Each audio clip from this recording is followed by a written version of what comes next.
What's up, guys? Devin here, another episode of My Favorite Records. Haven't done one of these in a while, so I brought out one of my favorite albums from one of my favorite bands. This is Zeke, Flat Tracker. Check that out. This is a phenomenal album. A mix of that Motorhead sound, speed rock, punk, whatever synonym you want to use. This should be in your listening history if you just like rock and roll in general. Just phenomenal. This album has influenced my songwriting, my guitar playing hugely. I listen to it all the time, and I'm so glad to actually have this vinyl copy. I don't think this is an original copy. It says Horned One Records here, obviously. I got it on the internet from a store in Florida, I believe. But this album, back to it, starts off strong with T500. Love the riff in that song and the chromatic bits. You know, that's a big thing in Zeke's songs, is those kind of chromatic guitar steps, and that one's always really cool. Eddie Hill, another great song. I think Sonny Riggs plays a guitar solo on that one, if I believe. Rest in peace. Loved how that dude played that Mose right. Definitely into Chiva Knievel. And Chiva Knievel's so cool because it's got that Hendrix Easy Rider feel to it. However, it's done in the Zeke style, you know, it's beefed up, you know, a little bit of borrowing never hurt anybody. It's rock and roll, you know what I mean?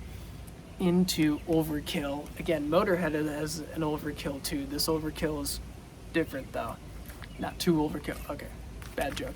You know, into Mystery Train. Mystery Train is a very strong song on this album, and that's saying something because there's a lot of strong songs on here.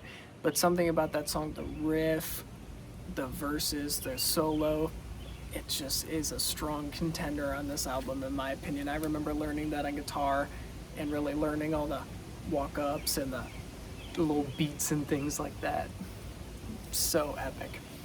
Into Viva Agostini, one of the fastest songs on the album next to Super 6. Definitely, I think. That one's phenomenal. Love that one. That one influenced some of my songs for sure. Into Hate.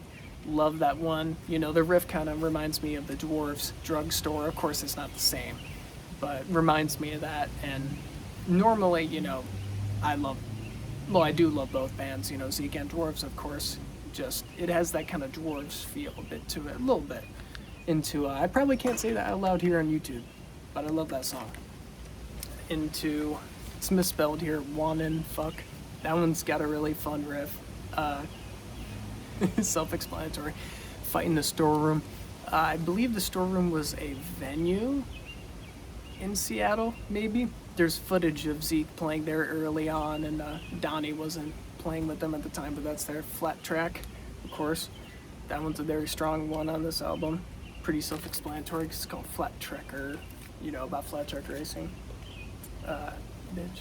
That one's great. Daytona, of course, the bike theme.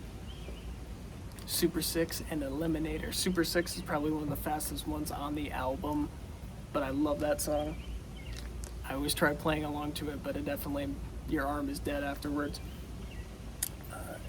And yeah, this is just such a great album. I prefer the production of this album much more than Super Sun Racing or Kicked in the Teeth. Maybe it's more mid-rangey, it's more trebly, but something about it is really cool.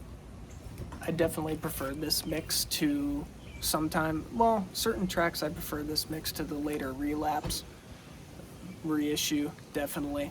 But something is really cool about this mix, how Donnie's drums are kind of up front and rockin'. That's one thing I could say about this album. It is rockin'. Definitely has influenced me in the way that I think I play guitar, and it's kind of hard rock, bluesy, speed, for sure. My favorites are songs like Chiva Knievel, Mystery Train, Flat Track.